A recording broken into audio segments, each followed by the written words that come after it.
রংপুর শহরের এই নিলিবিলি গলির শেষ মাথায় দাঁড়িয়ে আছে বহু বছরের পুরনো একটি দালান। আসসালামু আলাইকুম বন্ধুরা, আজকে আমি যাচ্ছি রংপুরের এক গলির শেষ মাথায়, যেখানে রয়েছে পুরাতন একটি বিল্ডিং। পুরাতন বিল্ডিংয়ের সৌন্দর্য আপনাদের মাঝে তুলে ধরবো ইনশাল্লাহ। যেতে যেতে শুরু করা যাক। আমি যাচ্ছি রংপুর ইঞ্জিনিয়ারিং কলেজ রোড হয়ে। এই যে দেখতে পাচ্ছেন আমার পিছনে রংপুর ইঞ্জিনিয়ারিং কলেজ, এখান থেকে যাত্রা শুরু করলাম। তো বিল্ডিংটি হচ্ছে আপনার বেশি দূর না, জাহাজ কোম্পানি থেকে একটু সামনেই। আমার বাসা থেকে জাহাজ কোম্পানি সামান্য একটু দেখেই আমি কোনো গাড়ি বা অন্য কোনো যানবাহন ব্যবহার করিনি, শুধুমাত্র আমার বন্ধু সাইকেল নিয়ে বের হয়ে গেছি। দেখতে পাচ্ছেন জাহাজ কোম্পানির প্রায় কাছাকাছি চলে এসেছি। আমি আছি এখন কামাল কাসনা। এই সেই জাহাজ কোম্পানি মোড় দেখতে পাচ্ছেন। এখান থেকে প্রেস ক্লাব সামনেই, বেশি দূরে না। এই হলো আমাদের সেই প্রেস ক্লাব মার্কেট। শেষ পর্যন্ত চলে আসলাম প্রেস ক্লাব মার্কেটে। এখন আমি ডান দিকে টার্ন নিব। এখান থেকে এখন আমরা ডান দিকে টার্ন নিয়ে মন্দিরের রাস্তা দিয়ে ঢুকবো। এই যে দেখতে পাচ্ছেন, এটি হচ্ছে রংপুর ধর্মসভা, এটি হচ্ছে সেই মন্দির। এখন আমি ঢুকবো বাম দিকে, যেই পুরাতন সাব্যস্তে আপনাদেরকে নিয়ে যাব, সেটি মূলত এই রাস্তা থেকেই শুরু। তো দেখতে পাচ্ছেন এখানে অনেক ক্যাডেট একাডেমি রয়েছে, তার মধ্যে একটি রয়েছে হচ্ছে আপনার অনির্বাণ একাডেমি, ক্যাডেট একাডেমি। সামনে গিয়ে বাঁদিকেই সেই পুরাতন বিল্ডিংটি।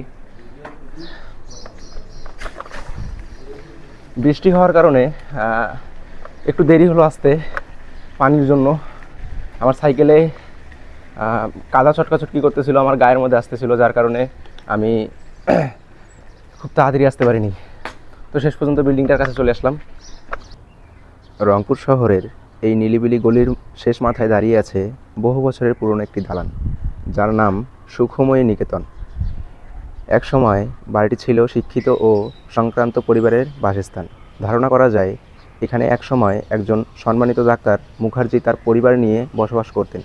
সেই সময় এই বাড়ির আঙিনায় হয়তো মানুষের কোলাহল, গল্প, হাসি, ব্যস্ততা। কিন্তু সময়ের সাথে সাথে অনেক কিছু বদলে যায়। মানুষ বদলে যায়, পরিবার বদলে যায়। অনেক সময় পুরনো বাড়ি ধীরে ধীরে নীরব হয়ে যায়।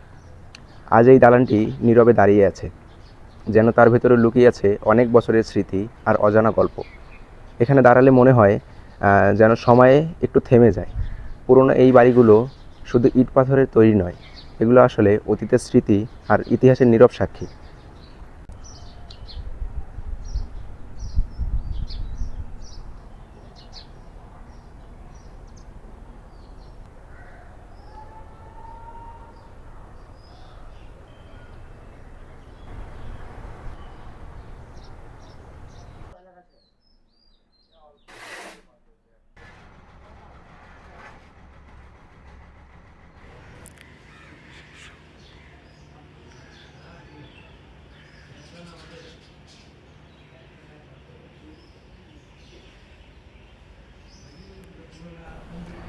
এই জায়গাটি আমার ব্যক্তিগতভাবে খুবই ভালো লাগে, কারণ এখানে দাঁড়িয়ে থাকলেই বোঝা যায় যে আমি হয়তো কয়েকশো বছর পেছনে দাঁড়িয়ে আছি।